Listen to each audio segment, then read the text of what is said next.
हरि ओम।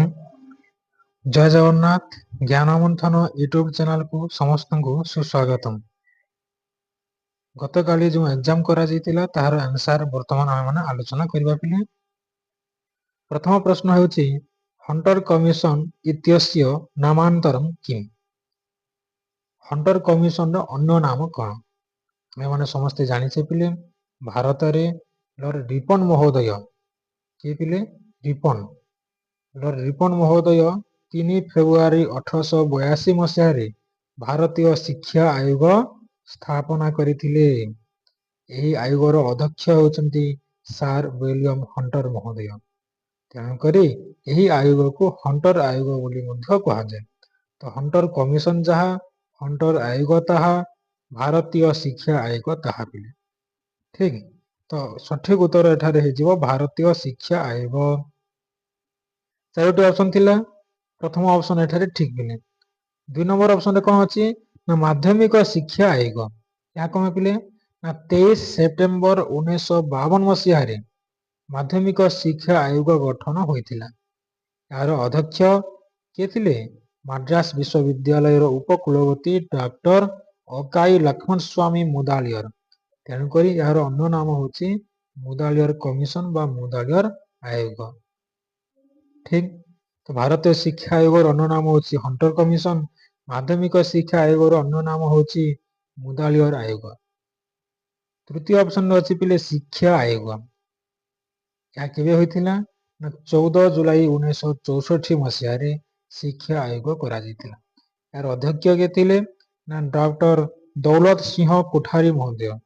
ତେଣୁକରି ଏହାର ଅପର ନାମ ବା ନାମାନ୍ତର କଣ ହୋଇପାରିବ ନା କୋଠାରୀ ଆୟୋଗ। ତ ଶିକ୍ଷା ଆୟୋଗର ଅନ୍ୟ ନାମ ହେଉଛି କୋଠାରୀ ଆୟୋଗ। ଲାଷ୍ଟ ଅପସନରେ ଅଛି ବିଶ୍ୱବିଦ୍ୟାଳୟ ଶିକ୍ଷା ଆୟୋଗ। ବିଶ୍ୱବିଦ୍ୟାଳୟ ଶିକ୍ଷା ଆୟୋଗ 1948 ମସିହାରେ ହୋଇଥିଲା ପିଲେ। ଏହାର ଅଧ୍ୟକ୍ଷ ଥିଲେ ସର୍ବପଲ୍ଲୀ ରାଧାକ୍ରିଷ୍ଣନ। ତେଣୁକରି ଏହାର ଅନ୍ୟ ନାମ ହେଇଯିବ ରାଧାକ୍ରିଷ୍ଣନ ଆୟୋଗ। ଚାରୋଟି ଅପସନ ପ୍ରତ୍ୟେକ ବିଷୟରେ ଜାଣିପାରିଲ ପିଲେ ଏବଂ ହଣ୍ଟର କମିଶନର ଉତ୍ତର ହେଇଯିବ ଅପସନ ଏ ଏଠାରେ। ଠିକ ଅଛି, ପରବର୍ତ୍ତୀ ପ୍ରଶ୍ନକୁ ଯିବା। ସମୁଚିତମ ଉତ୍ତରମ ଚିହ୍ନୁତ କ ଏବଂ ଖ ଦେଇଛି। ଅପସନରେ ଆମକୁ କୋଉଟା ସତ୍ୟ କେଉଁଟା ଅସତ୍ୟ ଅର୍ଥାତ କେଉଁଠି ସାଧୁ ଉତ୍ତର କେଉଁଠି ଅସାଧୁ ଉତ୍ତର, କେଉଁଠି ଠିକ କେଉଁଠି ଭୁଲ ଆମେ ଦର୍ଶାଇବା ପିଲେ। କରେ କଣ ଦିଆଯାଇଛି ନା ବିଶ୍ୱକୋଶ ନାମନା ଅଗ୍ନି ପୁରାଣ ପ୍ରସିଦ୍ଧ୍ୟତେ। ଅଗ୍ନି ପୁରାଣକୁ ବିଶ୍ୱକୋଶ କୁହାଯାଏ କି? ହଁ କି ନାଇଁ ପିଲେ? ବିଶ୍ୱକୋଶ ଅଗ୍ନି ପୁରାଣକୁ କୁହାଯାଏ। ବିଶ୍ୱକୋଷ ଦୁଇଟିକୁ କୁହାଯାଏ ପିଲେ। ଅଗ୍ନି ପୁରାଣକୁ ବି ବିଶ୍ୱକୋଷ କୁହାଯାଏ ଏବଂ ମହାଭାରତକୁ ମଧ୍ୟ ବିଶ୍ୱକୋଷ କୁହାଯାଏ। ତ ଅଗ୍ନି ପୁରାଣକୁ ବିଶ୍ୱକୋଷ କୁହାଯାଏ ଅପସନ କ। ପ୍ରଥମ ଯୋଉ ସେଣ୍ଟେନ୍ସ ଦିଆଯାଇଛି କ ରେ ତାହା ଠିକ ଅଛି। ଖରେ କଣ କୁହାଯାଇଛି ନା ପୁରାଣେଷୁ ସ୍କନ୍ଧ ପୁରାଣ ବିଶାଳତମ ବର୍ତ୍ତତେ।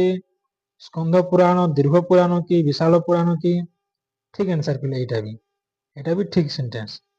ସବୁଠାରୁ ବିଶାଳତମ ପୁରାଣ ହଉଛି ସ୍କନ୍ଧ ପୁରାଣ, 81,000 ଶ୍ଲୋକ ଅଛି ପିଲେ। ସବୁଠାରୁ ଲଘୁତମ ପୁରାଣ ହଉଛି ମାର୍କଣ୍ଡେୟ ପୁରାଣ, ଯେଉଁଠି 9,000 ଶ୍ଲୋକ ଅଛି। ଆଉ ସର୍ବ ପ୍ରାଚୀନ ବା ସର୍ବପ୍ରଥମ ପୁରାଣ ଯଦି ପଚାରିଯିବ ତାହେଲେ ବ୍ରହ୍ମ ପୁରାଣ। ଠିକ, ଅନ୍ତିମ ପୁରାଣ ହଉଛି ବ୍ରହ୍ମାଣ୍ଡ ପୁରାଣ। ଏତିକି ଆମେ ମନେ ରଖିବା ପିଲେ। ତ ଦୁଇଟି ଯେହେତୁ ଠିକ, କ ଖ ଉଭୟ ଯଥା ସତ୍ୟମ, ଅପସନ ସି ଏଠାରେ ଠିକ ହେବ ପିଲେ। ଠିକ, ପରବର୍ତ୍ତୀ ପ୍ରଶ୍ନ। ଅନର୍ଥକାଃ ହି ମନ୍ତ୍ରାଃ ଇତି କସ୍ୟ ବଚନମ୍। ମନ୍ତ୍ରର ଅର୍ଥ ନାହିଁ। ଅନର୍ଥକାଃ ଇତି ମନ୍ତ୍ରାଃ, କାହାର ବଚନ? ଏଇଟା କି ଚାର୍ବାକ କହିଛନ୍ତି ନା ଜୈନ କି ବୌଦ୍ଧ ନା କୋତ୍ସ? ଏହା ନିରୁକ୍ତ ଶାସ୍ତ୍ରରେ କୁହାଯାଇଛି ପିଲେ।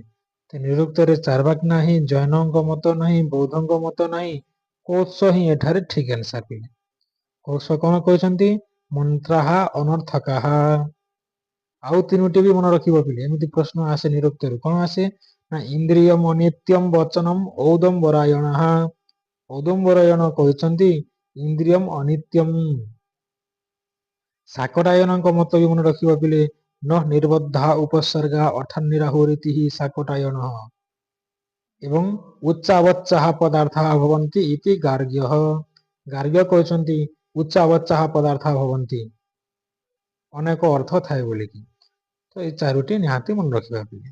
ଠିକ ଅଛି, ତାର ଠିକ ଉତ୍ତର ହେଇଯିବ ପିଲେ କୋଶ।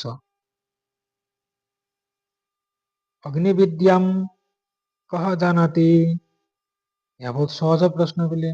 କଠୋପନିଷଦରୁ ଆସିଛି। କଠୋପନିଷଦରେ ନଚିକେତା ଯମ ମହାରାଜକୁ ପଚାରିଛନ୍ତି, ତିନୋଟି ବର ପ୍ରାପ୍ତ ହୋଇଛି, ତିନୋଟି ବର ସେ ମାଗିଛନ୍ତି ଏବଂ ସେ ମଧ୍ୟରୁ ଗୋଟିଏ ହେଉଛି ପିଲେ ଅଗ୍ନି ବିଦ୍ୟା। ତ ଅଗ୍ନି ବିଦ୍ୟା କିଏ ଜାଣିଛନ୍ତି? ଯମରାଜ। ତ ଅପସନରେ କଣ ଅଛି? ଯମ ଯିଏ ମୃତ୍ୟୁ ସିଏ। ତ ଅପସନ ଡି ଏଠାରେ ଠିକ ପିଲେ, ମୃତ୍ୟୁ ଅର୍ଥାତ୍ ଯମରାଜା ହିଁ ଅଗ୍ନି ବିଦ୍ୟା ଜାଣିଛନ୍ତି। ବେଦ ପୁରୁଷସ୍ୟ କଳ୍ପନା କୁତ୍ର अस्ति, ବେଦ ରୂପୀ ପୁରୁଷ କଥା କୋଉଠି କୁହାଯାଇଛି ପିଲେ? ପାଣିନୀୟ ଶିକ୍ଷାରେ କୁହାଯାଇଛି। କଣ କୁହାଯାଇଛି?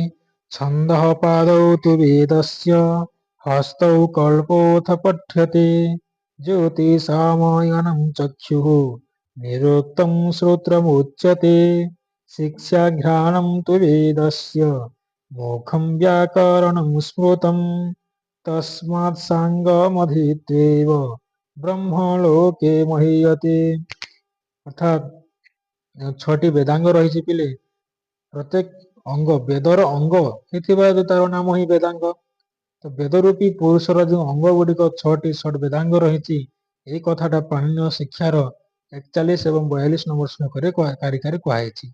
ତ ପାଣିନୀୟ ଶିକ୍ଷା ଏଠାରେ ସଠିକ ଉତ୍ତର। ସମୁଚିତମ୍ ଉତ୍ତରମ୍ ଚିନୁତ। ସଂସ୍କୃତେ ପ୍ରଥମ ଚମ୍ପୁ କାବ୍ୟକାରଃ ତ୍ରିବିକ୍ରମ ଭଟ୍ଟଃ। ଖରେ କୁହାଯାଇଛି ତ୍ରିବିକ୍ରମ ଭଟ୍ଟଃ ନଳଚମ୍ପୁ ବିଲିଖିତବାନ୍। ଦୁଇଟି ସେଣ୍ଟେନ୍ସ ଠିକ ପିଲେ। ପ୍ରଥମ ଚମ୍ପୁ କାବ୍ୟକାର ହଉଛନ୍ତି ତ୍ରିବିକ୍ରମ ଭଟ୍ଟ, ଯାଙ୍କର ଉପାଧି ହଉଛି ପିଲେ ୟମୁନା। ୟମୁନା ଉପାଧି ପାଇଛନ୍ତି ସେ। ଏବଂ ତ୍ରିବିକ୍ରମ ଭଟ୍ଟ ନଳଚମ୍ପୁ ଲେଖିଛନ୍ତି ଏବଂ ମଦାଳସା ଚମ୍ପୁ ମଧ୍ୟ ଲେଖିଛନ୍ତି। ଦୁଇଟି ଚମ୍ପୁ ଲେଖି ପ୍ରସିଦ୍ଧି ଲାଭ କରିଛନ୍ତି। ଠିକ ଅଛି, ଏଠାରେ ମଧ୍ୟ କ ଖ ଉଭୟ ଯଥା ସତ୍ୟମ୍, ଏଇ ଅପସନ ସି ଏଠାରେ ସଠିକ ଉତ୍ତର ହେବ। ବୁଝିହଉଛି?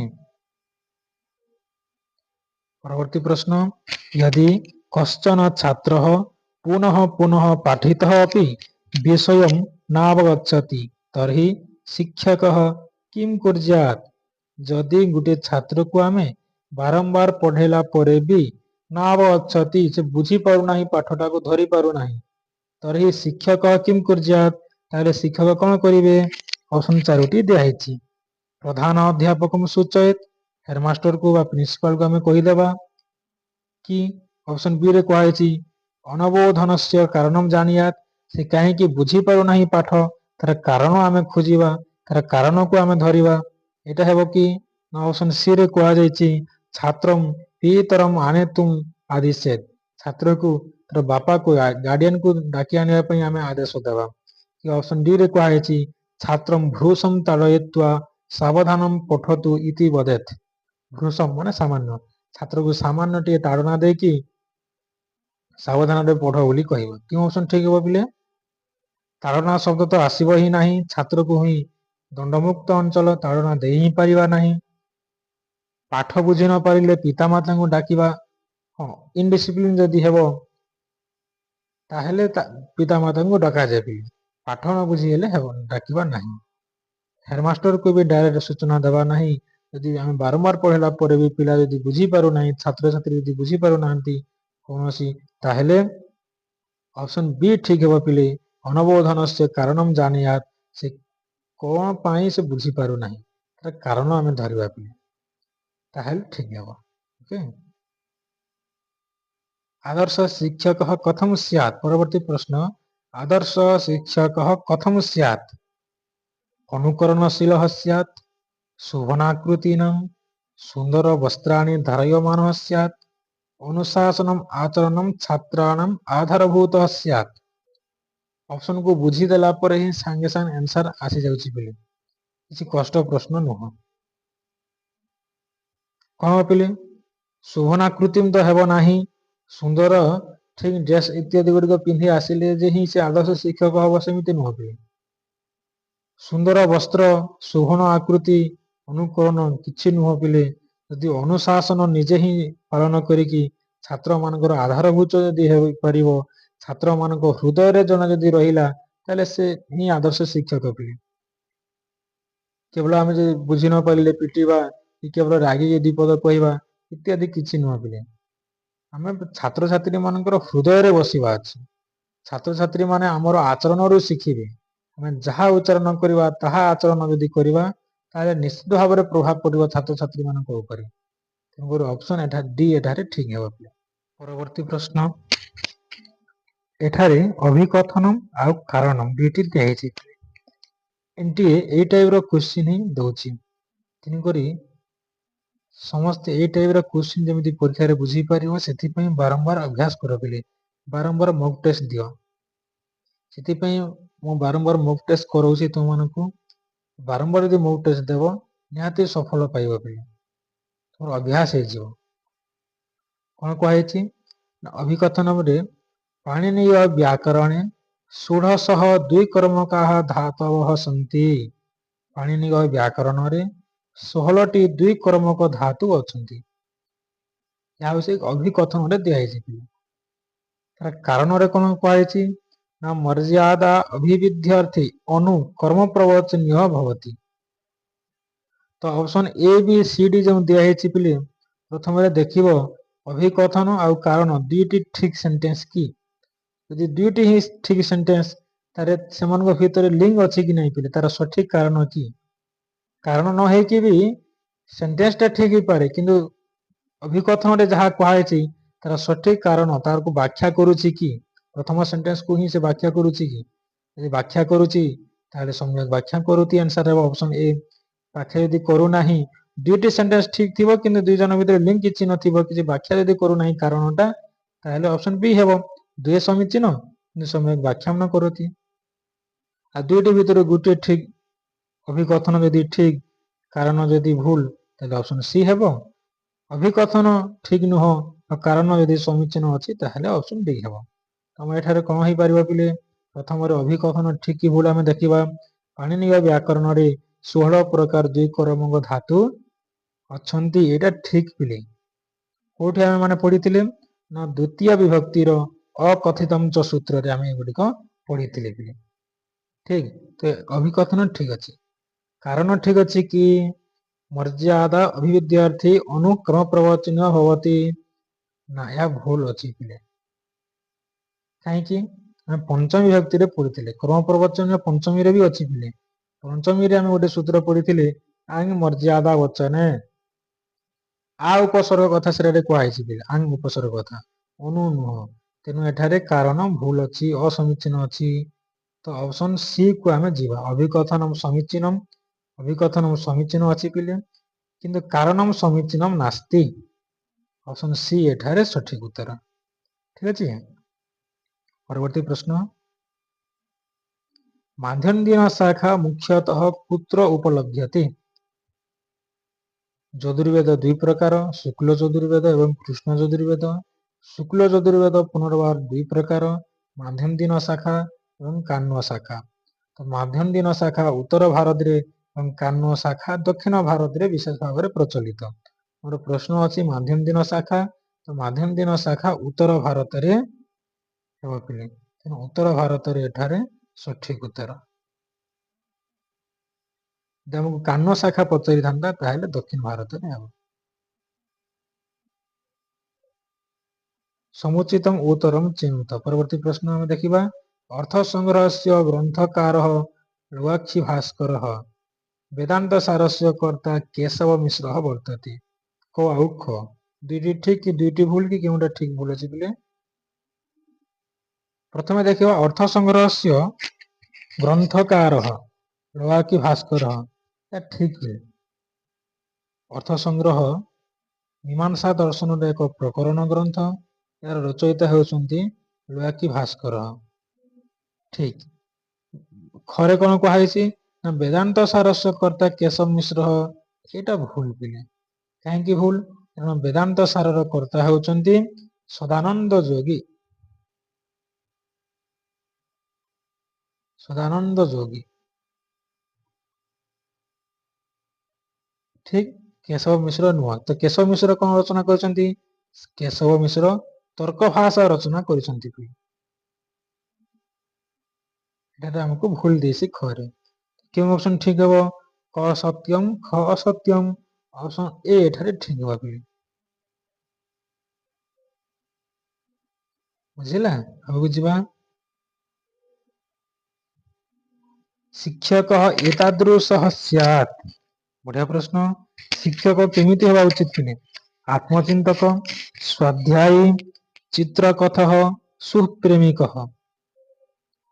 ପରୀକ୍ଷାରେ ସବୁବେଳେ ପ୍ରତ୍ୟେକ ଅପସନ କୁ ବୁଝିବ ଏବଂ ଅପସନ କାଟି କାଟିକି ଯିବ ବି। ପ୍ରଥମରେ ଅପସନ ଅଛି ଆତ୍ମଚିନ୍ତକ। ଆତ୍ମ କହିଲେ ସ୍ୱ, ନିଜର କେବଳ ଚିନ୍ତା କରିବ କି ଶିକ୍ଷକ? ନା ପିଲେ, ଶିକ୍ଷକ ତ ଛାତ୍ରଛାତ୍ରୀ ମାନଙ୍କ ପାଇଁ ଚିନ୍ତା କରିବ ନା। ତ ଅପସନ ଏ ଏଠାରେ ଭୁଲ ହେଇଯିବ। ସ୍ୱାଧ୍ୟାୟୀ, ଶିକ୍ଷକର କାମ ସ୍ୱାଧ୍ୟାୟୀ ହେବ, ରଖିଥିବା ଆମେ ଏହାକୁ ପିଲେ। ସୁପ୍ରେମିକଃ, ଏହା ମଧ୍ୟ ହେବାର ସମ୍ଭାବନା ଅଛି ପିଲେ। ଚିତ୍ରକଥଃ, ଚିତ୍ରକଥକୁ ବୁଝିବା। ଚିତ୍ରକଥଃ କହିଲେ ଚିତ୍ର ଅର୍ଥାତ ଉଦାହରଣ ମାଧ୍ୟମରେ ପିଲାମାନଙ୍କୁ ଆମେ ବୁଝେଇବା ପିଲେ। ଠିକ। ତ କେଉଁଟା ହେବ ପିଲେ? ସ୍ୱାଧ୍ୟାୟୀ ହେବ ନା ଚିତ୍ରକଥ? କେଉଁଟାକୁ ଆମେ ଏଠାରେ ଠିକ ଆନ୍ସର ଭାବିବା? ବିଶେଷ ଭାବରେ କେଉଁଟା ଠିକ? ସ୍ୱାଧ୍ୟାୟୀ ବି ହେଇପାରିବ ଶିକ୍ଷକ। ସ୍ୱାଧ୍ୟାୟ ନିଜେ ନ ପଢିଲେ ପିଲାମାନଙ୍କୁ କେମିତି ପଢେଇବ? ଶିକ୍ଷକ ଯେ ଚାକିରି ପାଇଗଲା ପରେ ଯେ ପଢା ବନ୍ଦ କରିଦବ ସେମିତି ନୁହଁ ପିଲେ। ମୃତ୍ୟୁ ପର୍ଯ୍ୟନ୍ତ ମୃତ୍ୟୁ ପର୍ଯ୍ୟନ୍ତ ହିଁ ପଢିବାଟା ହଉଛି ଶିକ୍ଷକର କାମ। ସେ ଆଦର୍ଶ ଶିକ୍ଷକ ହେଇପାରିବ ପ୍ରତିଦିନ ଯଦି ସ୍ୱାଧ୍ୟାୟ କରିବ। କିନ୍ତୁ ପିଲେ ସ୍ୱାଧ୍ୟାୟ ଠାରୁ ଏଠାରେ ଚିତ୍ରକଥ ଅଧିକ ବଳବତ୍ତର ରହିବ। କାହିଁକି ନା ଶିକ୍ଷକ କଥା କହୁଛି ତ ବିଭିନ୍ନ ଉଦାହରଣ ଦେଇକି ଛାତ୍ରଛାତ୍ରୀ ମାନଙ୍କୁ ବୁଝେଇବା ଏଇଟା ଭେରି ଇମ୍ପୋର୍ଟାଣ୍ଟ ପିଲେ। ତେଣୁକରି ଚିତ୍ରକଥ ଏଠାରେ ଠିକ ଆନ୍ସର। ଏଠାରେ ମଧ୍ୟ କ ଆଉ ଖ ଦିଆହେଇଛି। ଏମିତି ଏଇ ଟାଇପ ର କ୍ୱେଶ୍ଚିନ୍ ହିଁ ଏନଟିଏ ବେଶିକ ଦିଏ ପିଲେ। ସେଥିପାଇଁ ମୁଁ ତମମାନଙ୍କୁ ଏଇ ଟାଇପ ର କ୍ୱେଶ୍ଚିନ୍ ହିଁ ମକ୍ ଟେଷ୍ଟ ରେ ଦେଇଛି। ବାରମ୍ବାର ମକ୍ ଟେଷ୍ଟ କରିବା। ତାପରେ ଆମେ ପି ୱାଇ କ୍ୟୁ ଗୁଡିକ କରିବା ପିଲେ। ପୂର୍ବ ବର୍ଷର ବିଗତ ବର୍ଷର କ୍ୱେଶ୍ଚିନ୍ ଗୁଡିକ ଆମେ ଆଲୋଚନା କରିବା। ଯାହା ଫଳରେ ତମମାନଙ୍କର ବହୁତ ଲାଭ ହେବ। ପରୀକ୍ଷାରେ ସିଓର କୃତ କାର୍ଯ୍ୟ ହବ ପିଲେ। ବାନରଃ ବୃକ୍ଷାତ୍ ପଶ୍ୟତି ଇତି ଅପାଦାନେ ପଞ୍ଚମୀ। ଠିକ କି ଭୁଲ ଆମେ ଦେଖିବା ପିଲେ। ବୃକ୍ଷାତ୍ ପଞ୍ଚମୀ ଅଛି, କିନ୍ତୁ ପଞ୍ଚମୀ ଥିଲେ ହିଁ ଅପାଦାନରେ ପଞ୍ଚମୀ ହେବ କି? ହେବ କି ନାଇଁ ବିଚାର କର ପିଲେ। ଖ ରେ ଦିଆହେଇଛି ଉପାଧ୍ୟାୟାୟ ଅଧୀତେ ଇତି ବାକ୍ୟମ୍ ସାଧୁମ୍ ବର୍ତ୍ତତେ। ଏଇଟା ଠିକ କି? ପ୍ରଥମେ ଗୋଟେ ଦେଖିବା ପିଲେ। ପ୍ରଥମରେ କୁହାଯାଇଛି ବାନରଃ ବୃକ୍ଷାତ୍ ପଶ୍ୟତି ଇତି ଅପାଦାନ ପଞ୍ଚମୀ। ନା ପିଲେ, ଅପାଦାନ ପଞ୍ଚମୀ ନୁହଁ। ପଞ୍ଚମୀ ହେଇଛି ଠିକ, କିନ୍ତୁ ଅପାଦାନ ପଞ୍ଚମୀ ନୁହଁ। ଲେଫ୍ ଲୋପେ ପଞ୍ଚମୀ। ଗୋଟେ ବାର୍ତ୍ତିକ ଅଛି ପିଲେ। ଭୁବଃ ପ୍ରଭବଃ ସୂତ୍ର ପରେ ଗୋଟେ ବାର୍ତ୍ତିକ ଅଛି। ଲେଫ୍ ଲୋପେ କର୍ମଣ୍ୟଧିକରଣେ ଚ। ଲ୍ୟପ୍ ପ୍ରତ୍ୟୟ ଆମେ ଯୋଉ ବ୍ୟବହାର କରୁ, ଲ୍ୟପ୍ ପ୍ରତ୍ୟୟ ବ୍ୟବହାର ନ କରିକି ଲ୍ୟପ୍ କୁ ଲୋପ କରିକି ଆମେ କର୍ମ ଏବଂ ଅଧିକରଣରେ ଆମେ ପଞ୍ଚମୀ କରିପାରିବା। ଅପାଦାନରେ ନୁହଁ ପିଲେ। କର୍ମ ଆଉ ଅଧିକରଣରେ ଦୁଇଟିରେ କର୍ମ ଆଉ ଅଧିକରଣ। ଏଇ ଦୁଇଟି ସ୍ଥାନରେ ଆମେ ପଞ୍ଚମୀ କରିବା। କେତେବେଲେ କଣ୍ଡିସନ କଣ ଅଛି? ଲ୍ୟପ୍ ଲୋପେ। ଯେମିତି କିି ପ୍ରାସାଦମ୍ ଆରୋହ୍ୟମ୍ ପ୍ରେକ୍ଷ୍ୟତେ। ପ୍ରାସାଦକୁ ଚଢି କରି ଜଣେ ଦେଖୁଛି, ପ୍ରେକ୍ଷ୍ୟତେ ଦେଖୁଛି। ପ୍ରାସାଦମ୍ ଆରୋହ୍ୟ, ଆରୋହ୍ୟ କହିଲେ ଏଠାରେ ଲ୍ୟପ୍ ପ୍ରତ୍ୟୟ ଅଛି। ଲ୍ୟପ୍ ପ୍ରତ୍ୟୟ ଚିହ୍ନିବାଟା ତ ଆମେ ଜାଣିଛେ ପିଲେ।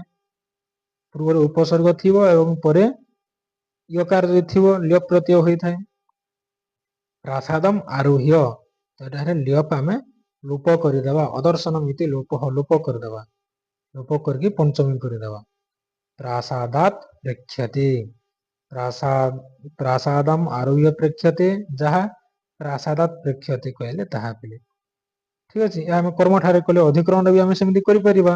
ଆସନେ ଉପବିଶ୍ୟ ପ୍ରେକ୍ଷ୍ୟତେ, ତା ଅର୍ଥ ଆସନାତ୍ ପ୍ରେକ୍ଷ୍ୟତେ। ପଢିଛେ ପିଲେ ଏଇଟା ବହୁତ ଭଲ ଭାବରେ।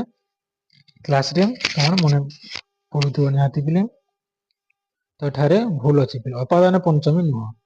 ପଞ୍ଚମୀ ହେବ, କିନ୍ତୁ ଏଠାରେ ଲ୍ୟପ୍ ଲୋପେ ପଞ୍ଚମୀ ହେବ ପିଲେ। ଠିକ ଅଛି। ତ ଭୁଲ ହେଲା ପିଲେ ଖ। ଖ କଣ କହୁଛି? ଉପାଧ୍ୟାୟାୟ ଅଧୀତେ। ଆମେ ତ ବହୁତ ସହଜ ପିଲେ। ଆଖ୍ୟାତ ଉପଯୋଗେ, ଏ ସୂତ୍ର ଆମେ ପଢିଥିଲେ। ନିୟମ ପୂର୍ବକ ବିଦ୍ୟା ସ୍ୱୀକାରେ ବକ୍ତା ପ୍ରାକ୍ ସ୍ୟାତ୍। ତ ପଞ୍ଚମୀ ହେବ ପିଲେ। ଉପାଧ୍ୟାୟାୟ ଏଠାରେ ଚତୁର୍ଥୀ ଅଛି।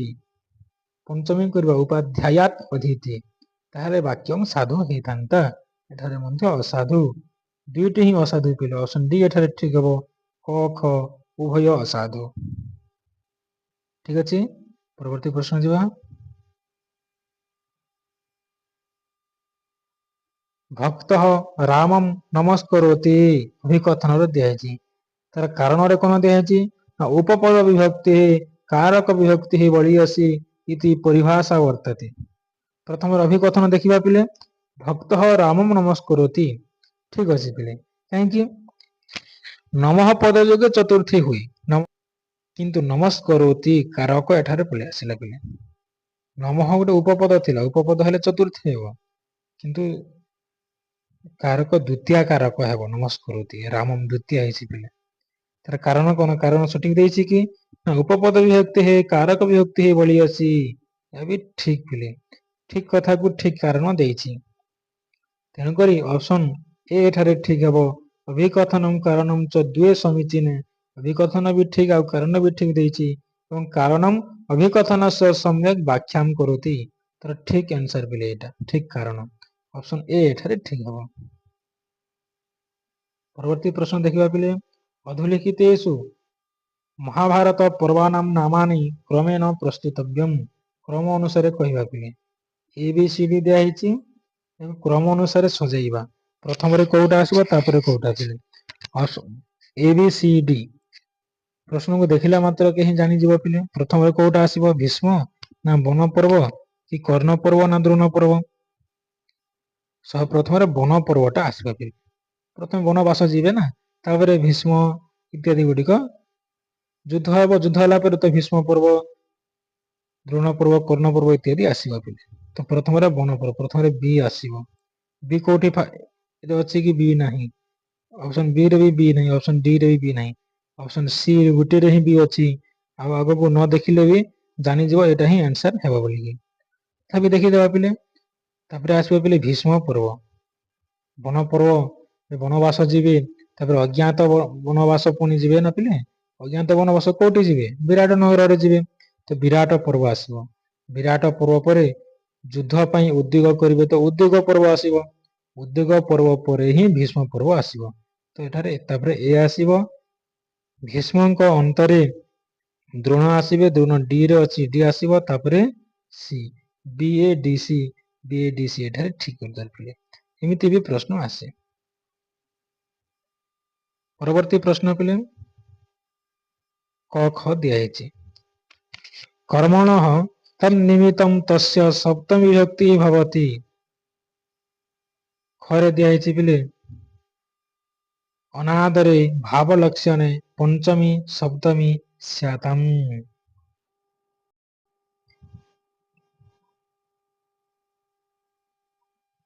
कर्मणः कर्मर तन्निमित्तं कर्मर निमित्तं निमित्तात् कर्मयोगे सप्तमी विभक्ति भवति ठीक पिले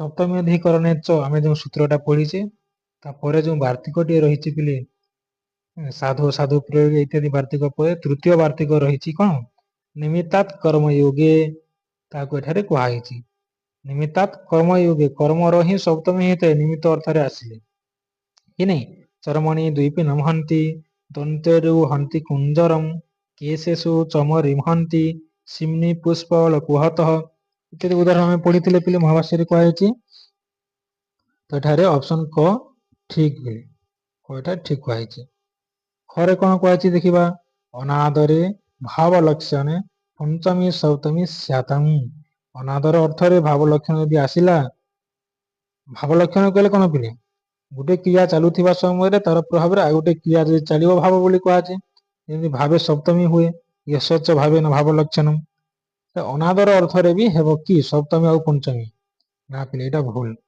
षष्ठी चानादरे सूत्र अछि पिले षष्ठी चानादरे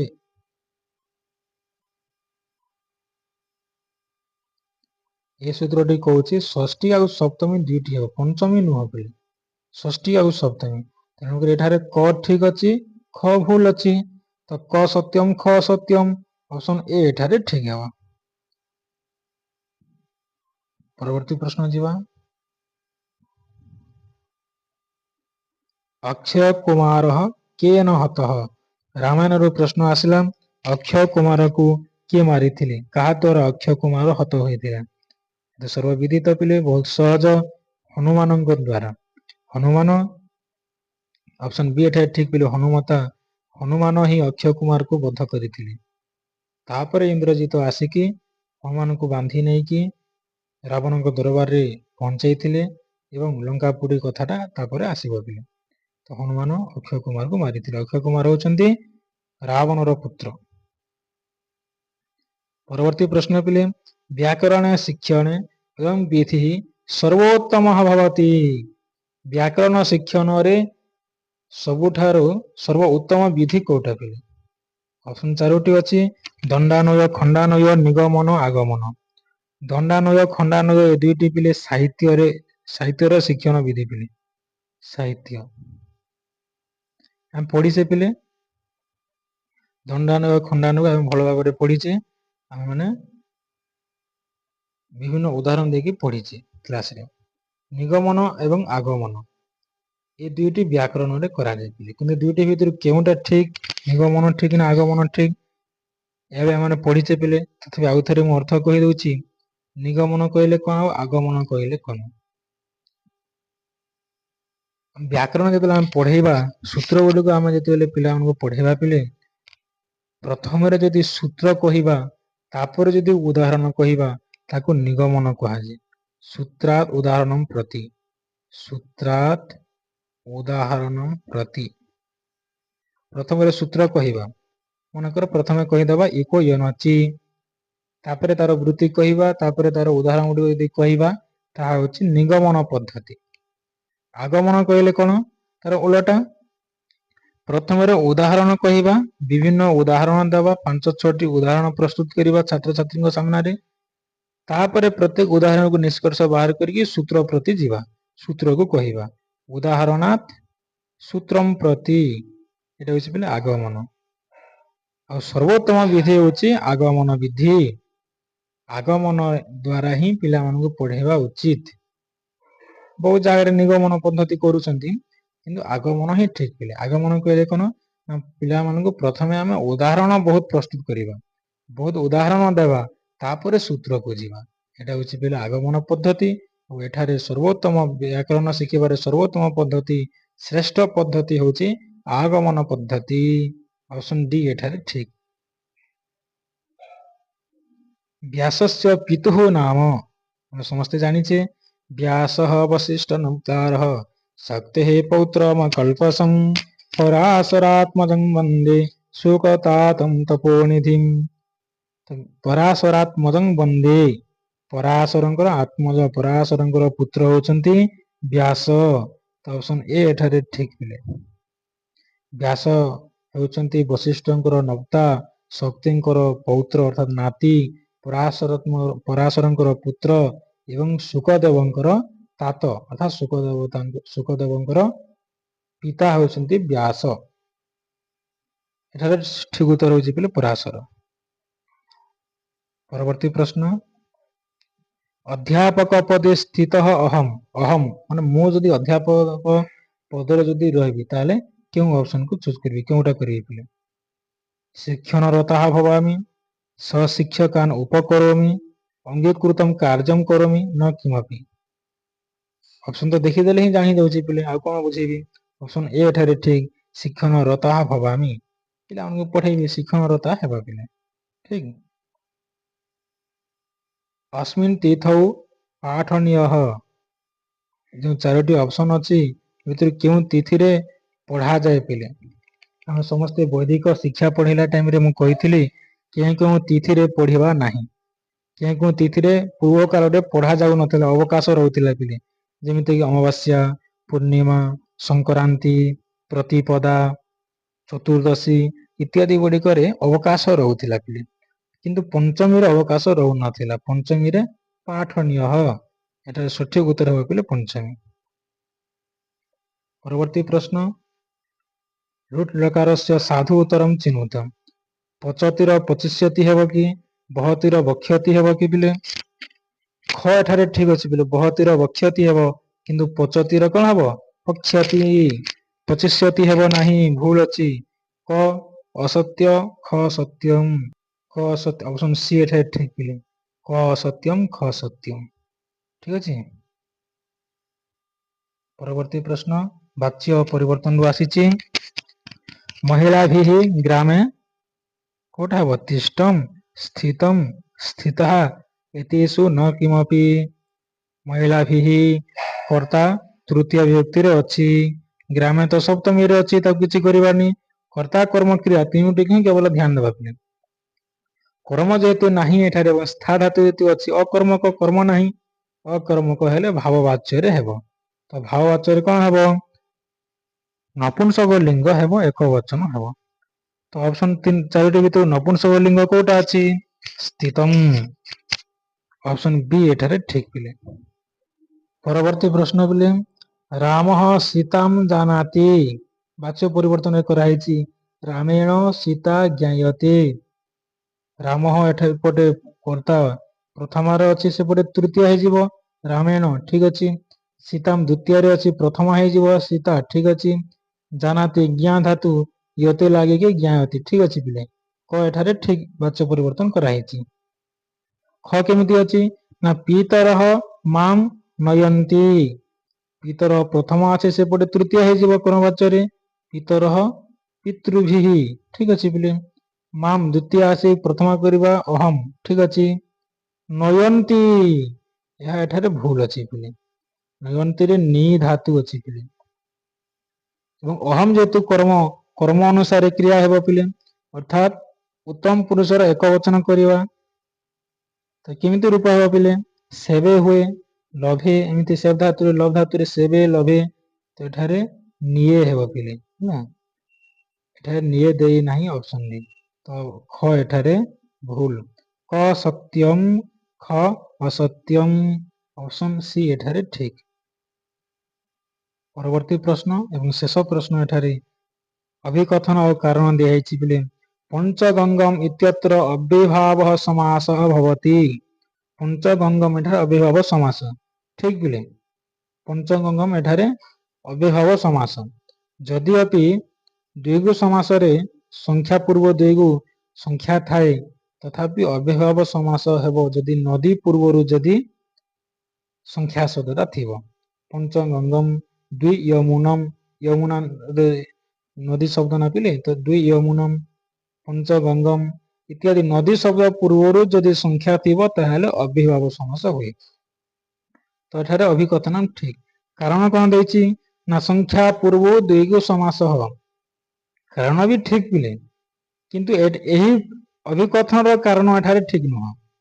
ସେଣ୍ଟେନ୍ସଟା ଠିକ, ଦ୍ୱିଗୁରେ ସଂଖ୍ୟା ପୂର୍ବ ହୁଏ, କିନ୍ତୁ ଏଠାରେ ତ ଅଭିକଥନର ଅବ୍ୟଭାବ ସମାସ ଦିଆହେଇଛି, ଠିକ ହିଁ ସେଟା ବି।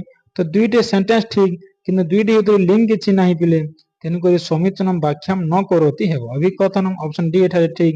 ଅଭିକଥନମ୍ କାରଣମ୍ च द्वे समीचीने, ଦୁଇଟି ଠିକ ପିଲେ, କିନ୍ତୁ କାରଣମ୍ ଅଭିକଥନସ୍ୟ ସମ୍ୟକ ବାଖ୍ୟାମ୍ ନ କରୋତି, ଠିକ ବାଖ୍ୟା ଏଠାରେ କରୁନାହିଁ ତାର କାରଣ। ସେ ତା ବାଟରେ ଠିକ ଅଭିକଥନ, କାରଣମ୍ ତା ବାଟରେ ଠିକ ପିଲେ। ଏତିକି ହିଁ ପ୍ରଶ୍ନ। ଆଶା କରୁଛି ସମସ୍ତେ ଭଲରେ ବୁଝିପାରିଥିବ। ଭଗବାନରେ ପ୍ରାର୍ଥନା ସମସ୍ତେ ଉତ୍ସାହର ସହିତ ପଢ, ଆଗକୁ ବଢ ଏବଂ ନିଜ କୃତକାର୍ଯ୍ୟ ହୁଅ ପିଲେ, ବହୁତ ପରିଶ୍ରମ କର ପିଲେ। ଠିକ, ଏ ଭାବନା ସହିତ ଆଜି ଏତିକିରେ ହିଁ କ୍ଲାସକୁ ରଖିବା।